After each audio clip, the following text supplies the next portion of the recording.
welcome to Leaders of Tomorrow, India's only daily television platform for small businesses. Over the past 7 years, we've understood what matters the most to you, the entrepreneur. And in year 8, we're taking head-on 2 of your most pressing concerns, that of funding and mentoring. I'm Sananda Jayasheelan. Tonight on the show, we're putting the focus as far as the use of technology is concerned in mobility. The way India commutes is changing, with more focus now coming on future technologies like AI, IoT, etc. in this very exciting panel. I caught up with experts in the space, including Droom, Facebook, BAIN, as well as entrepreneurs, to understand what are the specific opportunities for entrepreneurs when it comes to use of technology in the mobility space, to understand whether Tier 2 and Tier 3 markets are keeping pace with what's happening in urban India, as well as what some of the biggest challenges are right now. Take a listen.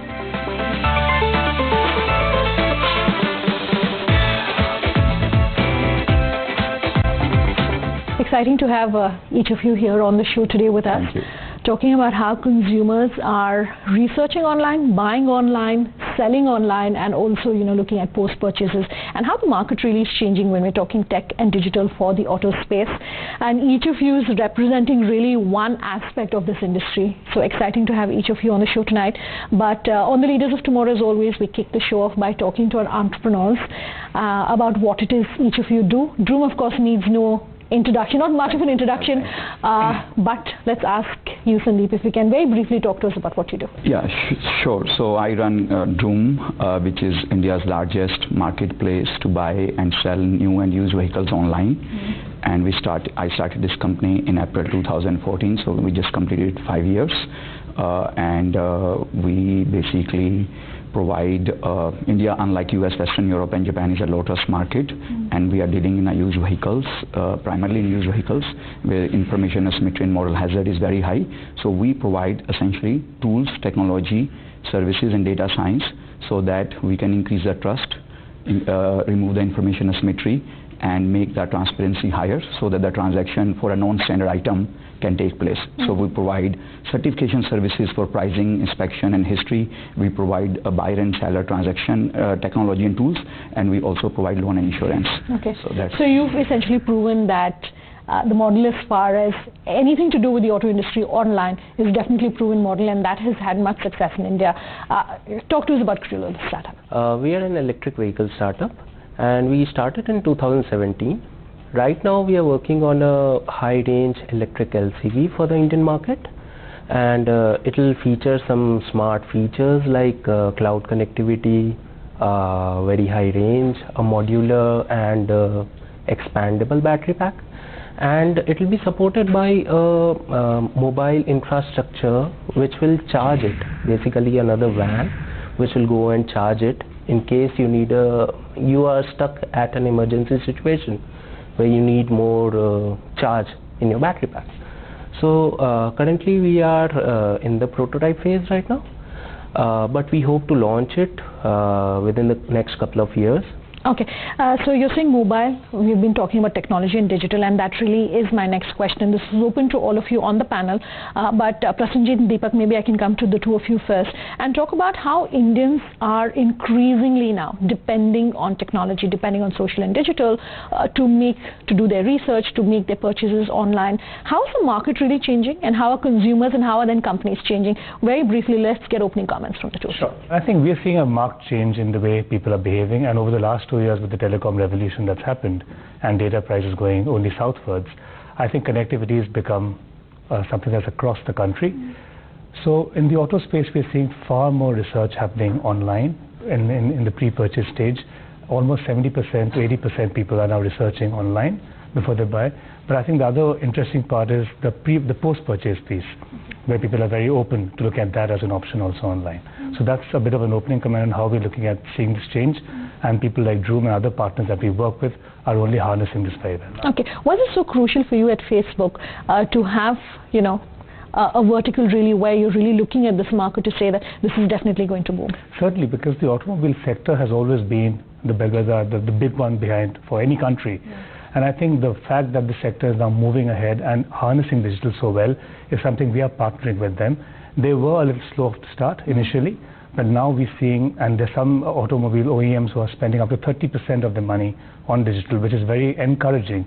And we are very proud to partner with them over the last 3 years working this, building this together. Fantastic. I would agree with all the comments. So there is a lot of impact happening in the automobile sector through digital, and that is not restricted just to the front part of the value chain that is consumer oriented, but almost every bit of value chain is getting impacted in a big way by digital. So consumer, of course, is at the forefront. As Prasenjit already said, almost 70% of the research is happening online even before a consumer is visiting the dealer shop, and 50% of the decisions related to the brand and model of the vehicle is already made. So the role of dealer is going down and consumer is becoming more and more aware. But at the same time, if you look at it from OEM's perspective, the whole profit pool is changing because of so many disruptions happening across the value chain. Okay, how are Indians perhaps different when it comes to our global peers, when it comes to using technology in the auto space? Most industries that have anything to do with digital tell us that it's much easier in India, given that we have such a young population, to bring technology and digital into any industry in India. How perhaps is it working out in the auto space? How are we different or similar maybe to our neighboring countries? This is open to all of you. So I think, as you said, I think India has a median age of 26, almost 1 billion mobile phones, and also some of the world's best technologists came from this country. So adoption of technology actually obviously comes to us naturally. Sure. And given that earlier income level was a hurdle, you could not buy a laptop which was 40,000 rupees or a desktop or something which was more expensive. Now you can have a 3,000 rupees Android phone with a very cheap, and the recent study says that the data plan in India is the lowest for any country in the world. So connecting, so adoption of technology is very, very easy. So, but when it comes to automobile, only thing I would remind is why e-commerce, for example, is a 26-year-old industry. But until 5-7 years back, it was almost hard to assume Indians buying anything other than, let's say, Chetan Bhagat's best-selling book, because of not because of the technology, but because of the trust. India is a low-trust market. So yeah, but now, if you think about 7 or 8 are very large human decisions in human life. For example, finding a life partner, looking for a home loan, changing a job, and buying a vehicle. These kind of things all are enabled by internet. So technology adoption was never a hurdle, but now given that your life most important decisions are also coming online, so that adoption is actually accelerating. Okay, so the touch and feel perhaps is not as crucial now. I think touch and feel is overrated now. Okay, sure. Yes, so the way we are seeing, like as I was mentioning earlier, even right from the purchase to the post-purchase piece, even there we are seeing a huge impetus, right? So earlier 8% or 14% were open to buying accessories online or booking services online. We did this recent survey with BAIN, and over 45% people said that they're open to booking services online, purchasing accessories online. So even if it starts with a low touch, like say buying a vehicle online maybe is a little time away, buying the full vehicle online, but at least people have started now with the post-purchase, the pre-purchase, the research, so all that is happening very strongly. And how are we different perhaps? Let's look at China maybe, how are we different? So I think, just to echo Sanjeev's point, I think just the fact that the demographics are younger in this place, and the adoption moved in very, very fast. I mean, 5 cents a gigabyte is what our data costs are, which is the cheapest across the world. Sure. And with the scale we have and mobile phones only becoming more ubiquitous, even at Facebook, and this is across, so there's this Bharat and India piece that we all keep talking about. So at Facebook, we are seeing this tier 2 and tier 3 growing as fast, and they have equal access to data now, which puts them at par with anybody else. So which gives an opportunity for everyone to live the same life that they wanted to. So I just think that entire move is where the difference between these two countries will be, and therefore the demand is far stronger in this setup. Time for a quick break here on the show, but we will continue bringing you highlights of the panel discussion on the other side. Just stay tuned.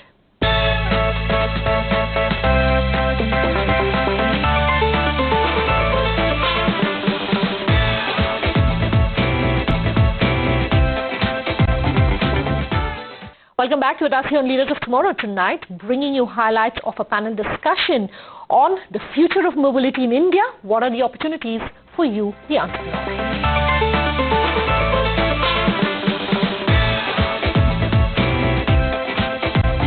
Before we slipped into the break, we were talking about pricing and how pricing perhaps is very different in the digital age. Is there anything any of you maybe want to respond to that? Yeah, so whereas I understand where Harshit is coming from, but I think now the dealers are very aware of the fact that they have to scale beyond their 2,000 square feet space that they always had. And I think online has now given them that scale. See, because India has always been about ambition. And I just think the way online and ambition match together in this country is beautiful, and the internet enables it. So we just tied up with a large OEM and partnered with all the dealers across the country to enable them to directly advertise on Facebook and actually generate leads for their new cars. And the appetite's only growing. They're very keen to learn about this. We've also created models for tier 2 and tier 3 towns, because you asked that question earlier. So the dealers are very aware, and this is across. It's not only an urban phenomenon, not a top metro phenomenon yet. It's all over the place. So I think we're seeing that happen more and more. And so I would actually, in a way, beg to disagree from that perspective, and actually add on to that, saying I think the dealer community is even more open to this now, and we only see this aggressively growing. And that's where I think companies like Droom, etc., who are now doing these solutions, especially for dealers also, will only benefit. Okay, I want to flip this around from talking about a consumer perspective to talking about what entrepreneurs should be doing. And the first thing is, as far as investments are concerned, where are businesses like yourselves investing when it comes to the digital space as far as auto is concerned? What perhaps are the trends we should be looking at? I do know VR, for instance, and we were talking about this earlier, perhaps is going to become the next big thing when it comes to the auto industry as well. Very quickly, one or two things that you would want for our entrepreneurs to know. Yeah, so that's a great question. If you think about it, from the time Henry Ford invented assembly lines, cars have become really advanced. Dubai this year will be launching a flying taxi. We are talking about driverless car. We are talking about connected cars with IoT, right? But the buying and selling experience in a 21st century remains the 19th century experience. And that's where technology plays a role, honestly, and that's where we are betting all our bets. So we have invested very heavily on data science and artificial intelligence. For example, when you are buying a 1 liter diesel, you know the price. When you are buying a stock of Facebook or ACC, you know the price.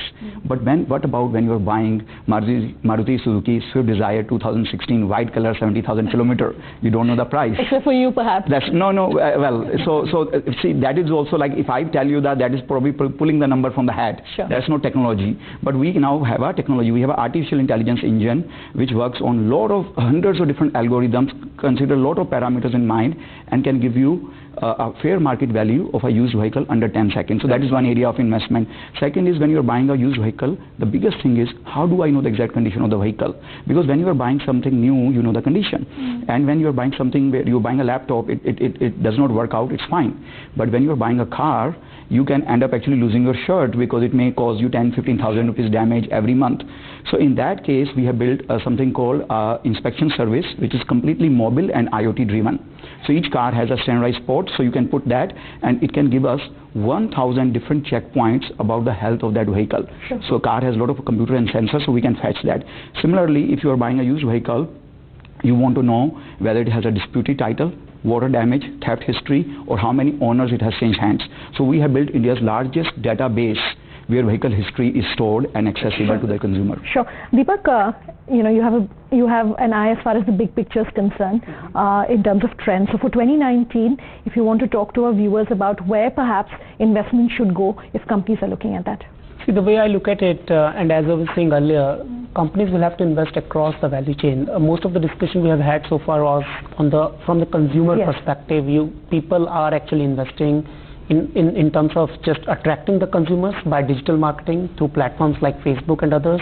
They are investing in terms of engaging with the customers, because it is critical to get the consumer on your platform, but it is also critical to engage with the consumer through the customer journey that a consumer goes through.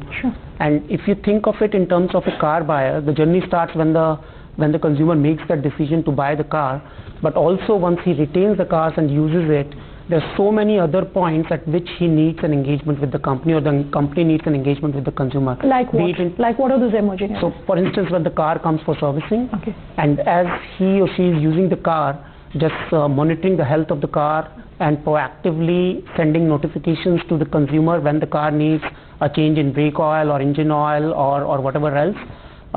Even in terms of buying the spares, in terms of buying insurance every year, in terms of let's say making any modifications to the car in future, so on. So a consumer on an average will keep the car for at least 5 years, 7 years, and there are hundreds of touch points through which the company can stay in touch with the consumer. So far I don't see OEMs investing in a platform which can provide all those touch points, automate them, and then use all of that data and information to keep the consumer not for his or her first car, but through that journey and probably for the future cars as well. Okay. So that is not happening.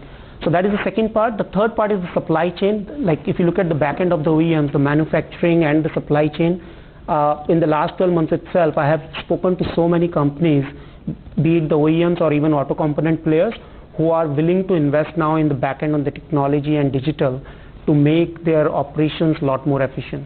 So I would say this is how we should look at it. The fourth area which is seeing is mobility, which we haven't talked about in a big way, where now you can see most of the OEMs globally are actually willing to partner with the mobility players, because one thing they have already seen is the profit pool of this industry is shrinking.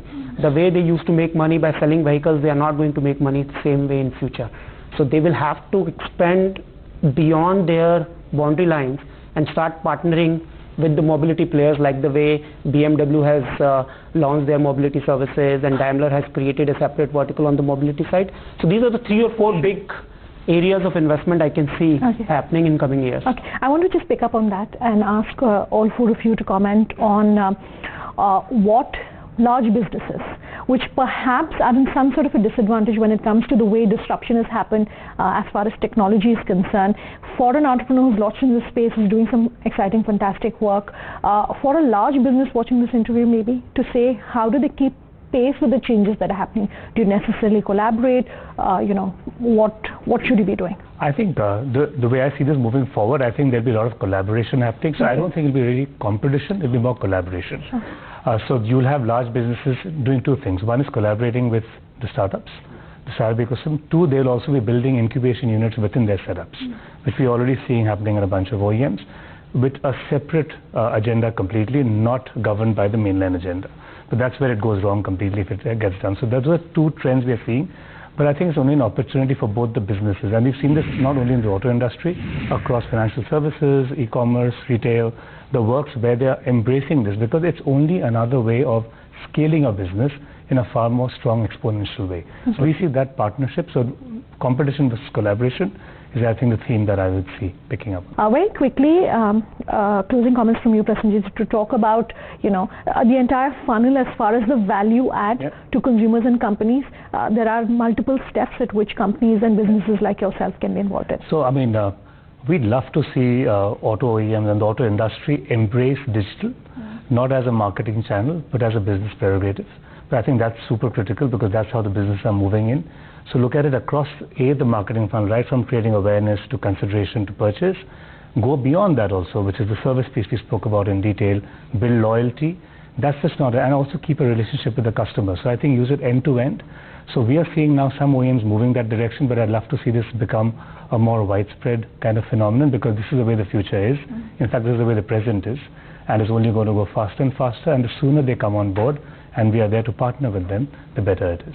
Okay, including dealers that Deepak was talking about. I think the entire ecosystem, I think, should just get on there, because that's the way it is going to be, and it'll only work for them in a better way. Sure.